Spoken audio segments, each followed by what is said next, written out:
aonde Deus descia para conversar com o homem. Era o ponto mais próximo que o homem tinha de contato com Deus.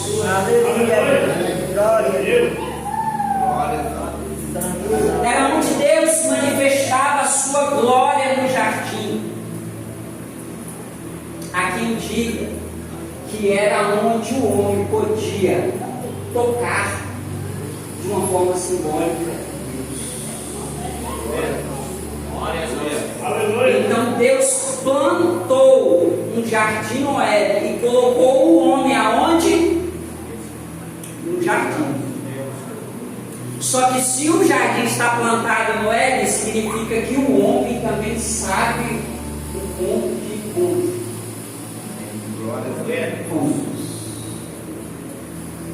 Talvez você vai entender um pouquinho melhor quando Deus mostra a Moisés o tabernáculo. Ele faz o santo dos santos.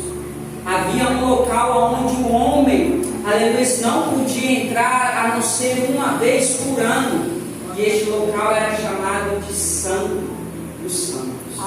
Era mais ou menos aquilo ali que era o Éden naquele jardim, o ponto de encontro onde Deus descia para falar com a Glória. A segunda vez, irmãos, que Deus, aleluia, cita na sua palavra a palavra jardim em Gênesis 2:9, que diz: o Senhor Deus fez brotar da terra toda a árvore boa para o alimento e colocou no meio dela a árvore do conhecimento do bem e do mal e a árvore da vida. Aleluia. Perceba, irmãos, que no meio desse jardim havia uma árvore que era capaz de dar conhecimento ao ser humano, a fim de que ele pudesse entender o que era bom e o que era ruim. E nós conhecemos a história: a serpente vai ali, tem um papo, aleluia, com Eva e engana aquela mulher. E quando aquela mulher decide tocar na árvore do meio do jardim, pegar daquele fruto, comer aquele fruto e dar ao seu esposo, então os seus olhos se abrem e eles percebem que eles estão nus. Aí, pela viração daquele dia, Deus vai naquele jardim do Éden e pergunta: Adão, aonde tu estás? Agora eu te pergunto, irmãos, quando nós estudamos os atributos de Deus, os seus atributos é onisciência e onipresença. Deus sabe de tudo e está em todos os lugares. Agora, o que é o Deus Todo-Poderoso está perguntando para Adão ali naquele jardim: aonde é que tu estás? Aonde é que tu andas, Adão? Deus está em todo lugar, Deus sabe de tudo. Porventura, Deus não sabia que ele tinha se escondido entre as árvores do jardim? Porventura, Deus não teve, aleluia, os seus olhos abertos quando Adão e Eva comeram daquele fruto naquele jardim? É claro que Deus sabia. Só que, como eu falei, Éden era ponto de encontro entre Deus e o homem. Então, quando Deus desce, aleluia, ali no Éden, naquela região específica, e ele percebe que o homem, na viração do dia, não está ali, Deus pergunta para Adão: aonde é que tu estás? Aleluia. Aleluia. Se neste exato momento era para estar na minha presença. Se neste exato momento era para estar no ponto de contato entre ti e mim. Se neste momento era o momento exato de nós estarmos mais próximos, interligados, uns com o outro. Aleluia. Aonde é que tu estás, Adão? Porque o Éden, eu não sinto a tua presença no Éden. Eu não sinto mais o teu desejo de me buscar na viração do dia. Aleluia. Aonde é que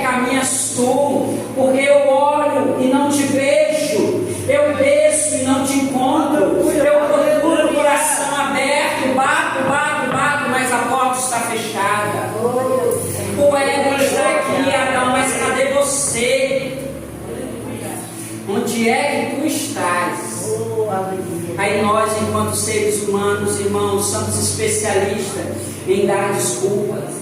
Ele vai dizer: ah, Senhor, ouvi os teus passos, ouvi o teu caminhar pelo meio do jardim e tive medo, porque eu estava nu.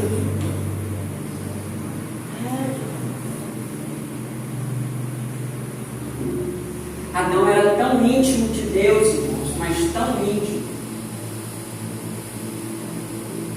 que quem já foi numa floresta, num jardim, alguma coisa assim, sabe que existem muitos cantos. Quando o vento bate, as árvores balançam, fazem diversos tipos de barulho. Mas quando ele ouve os passos de Deus suaves chegando pelo jardim, ele sabe. Deus sabe. Ele era tão íntimo de Deus, irmãos, que ele conhece os passos do próprio Deus quando ele desce. Aleluia. E Deus fala para ele: ah, quem mostrou para você que você estava despido? Quem mostrou para tu que você estava sem vestes? Porventura comestes tu da árvore que eu ordenei para que não comesse? Porventura fizeste aquilo para o qual eu falei não faz?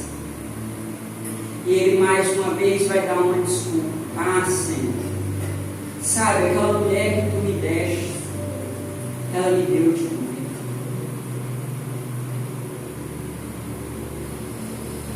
Só que, irmãos, Deus, ele é esse homem especialista em dar desculpas. Deus é especialista em trazer o homem para a presença dele. Porque, irmãos, se no jardim o pecado na humanidade entrou por meio de um fruto, por meio de um alimento, também um dia num jardim,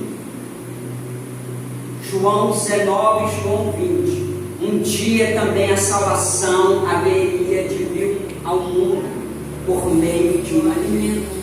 Explica, irmão Isaac. Adão e Eva, como se diz nos dias de hoje, é como se diz, tá, irmãos? Eles comeram de uma maçã, um alimento. Quando nós chegamos, e detalhe, é só João que narra isso. No João capítulo de número 6, Jesus ele vai pregar um sermão dizendo que ele é o pão vivo que desceu do céu. E ele quer saber dos seus discípulos, se os discípulos querem aceitar a mensagem dele, porque muitos já vazaram, já racharam fora, já deram linha na pipa. Jesus pega para os seus discípulos e pergunta: vocês não vão também não?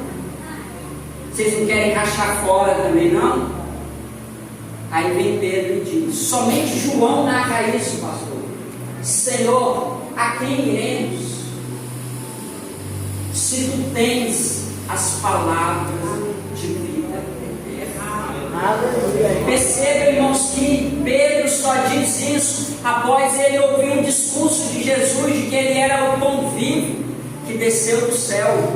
Se lá no Éden um homem comeu um alimento e entrou no pecado, através do sermão de Jesus, como sendo o pão vivo que desceu do céu, aleluia, Jesus disse: aquele que não come do meu sangue, que não come do meu corpo, que não bebe do meu sangue, não tem parte comigo. Por meio de um alimento, aleluia, também entrou a salvação. Aleluia.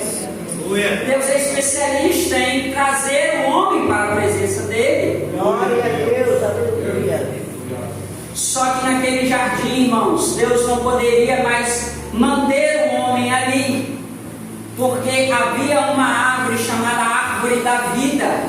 Se o homem tocasse nela e comesse do seu fruto, ele viveria eternamente em seu pecado original. E não haveria salvação, não haveria redenção, não haveria oportunidade do homem remir dos seus pecados. Então o que Deus faz? Mata um animal, tece umas vestes daquele animal e coloca no corpo do homem e da mulher. Aleluia. Aqui, irmãos, eu já entendo a mensagem da salvação. Aleluia. Quando Jesus Cristo, sendo o Cordeiro de Deus, Glória a Jesus. mesmo o homem merecendo morrer em seus pecados, sendo fadado ao inferno, Jesus Cristo, como Cordeiro de Deus, ele derrama seu sangue, ele morre no lugar do homem, repartem as suas vestes, pegam a sua túnica.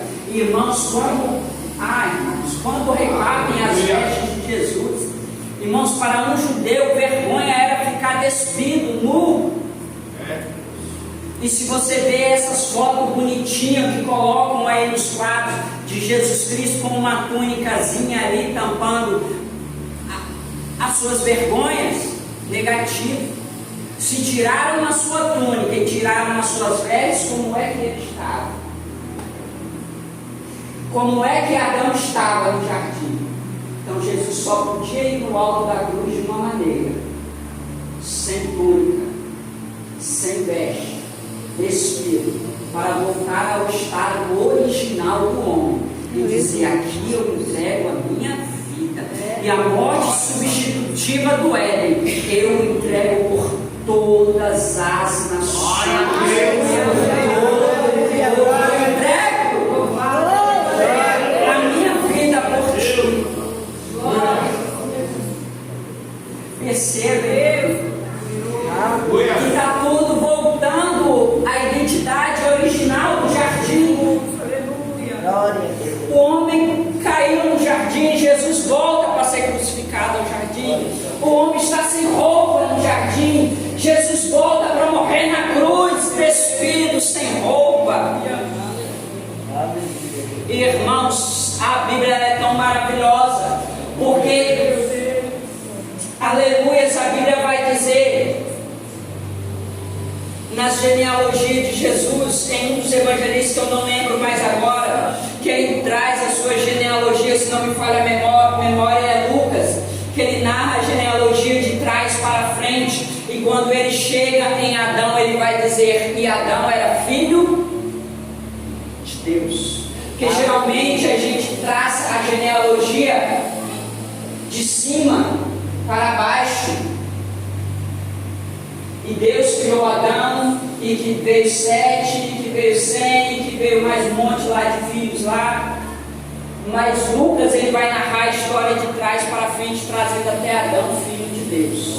Só tinha um jeito, pastor, da raça humana receber a salvação, presbítero Diego. Se um filho de Deus, maior do que Adão, viesse passear nessa terra, viesse morrer nessa terra, viesse entregar a sua própria vida para a salvação da humanidade. Aí nós voltamos em Isaías capítulo de número 6, quando ele veio, o trono de Deus, ele vê a majestade de Deus, serafins voando acima do trono, e ele ouve uma voz dizendo: a quem enviarei? Quem há de ir por nós?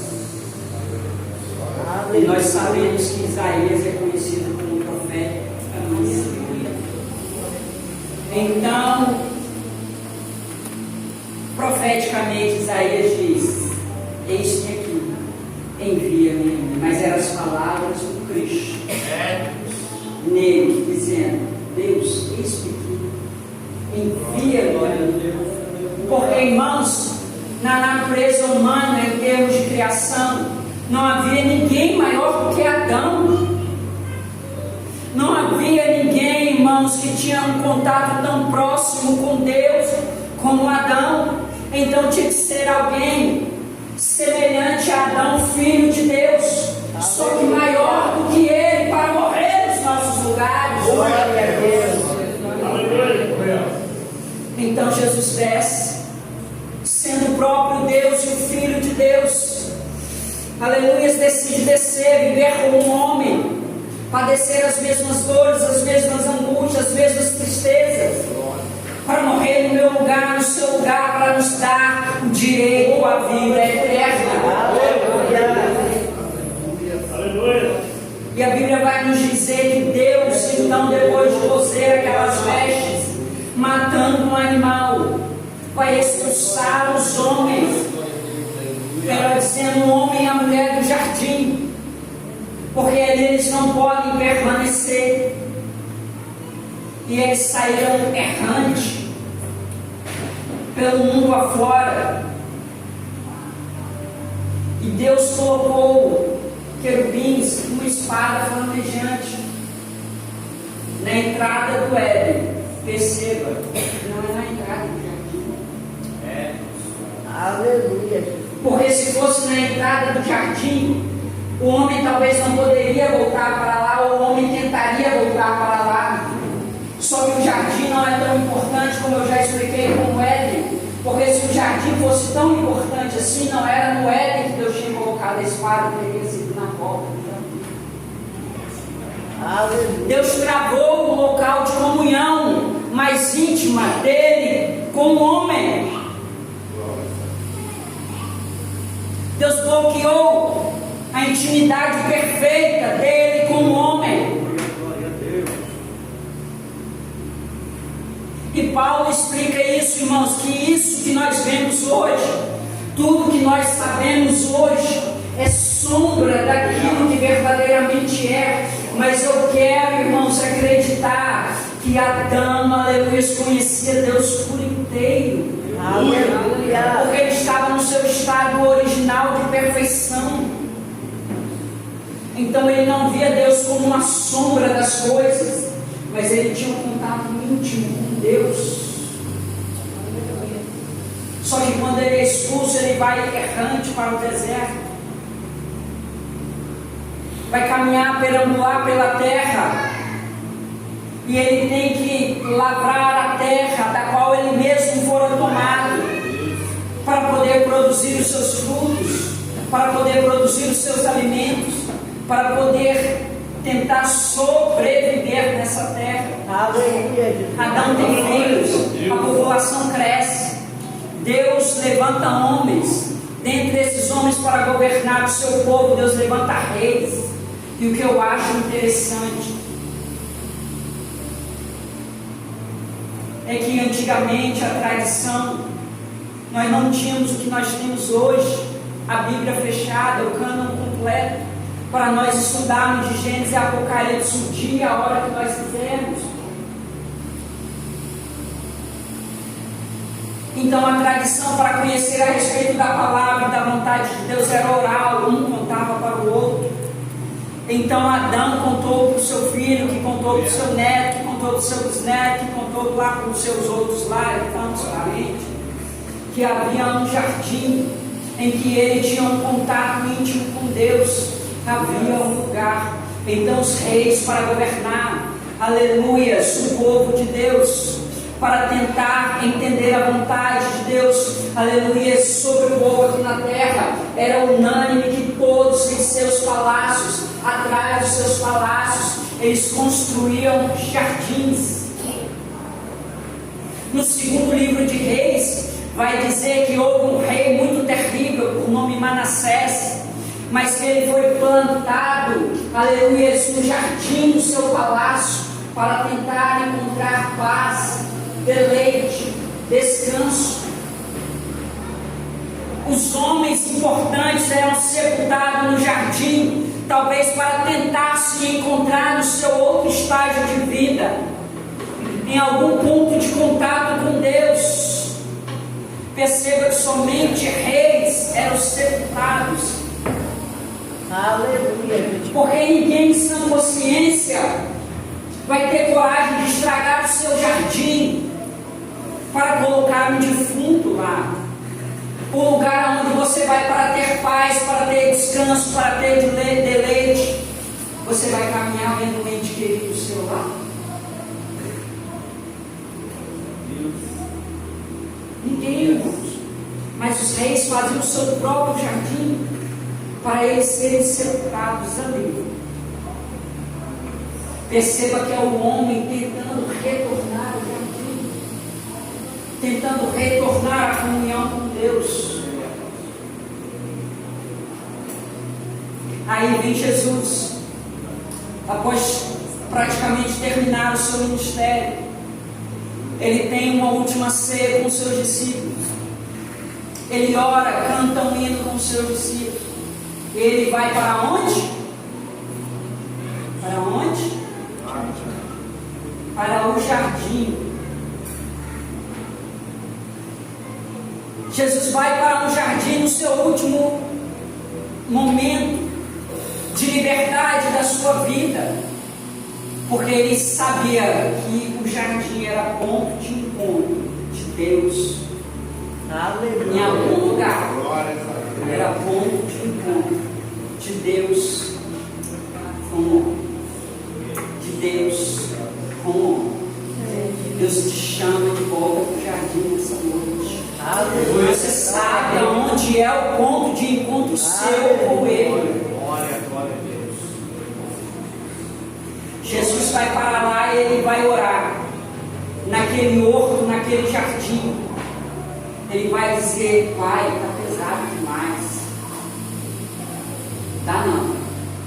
Passa de mim esse cálice. Está difícil. Só que em nossas vidas, quem nunca entrou desesperado no seu jardim chamado quarto, no seu jardim chamado banheiro,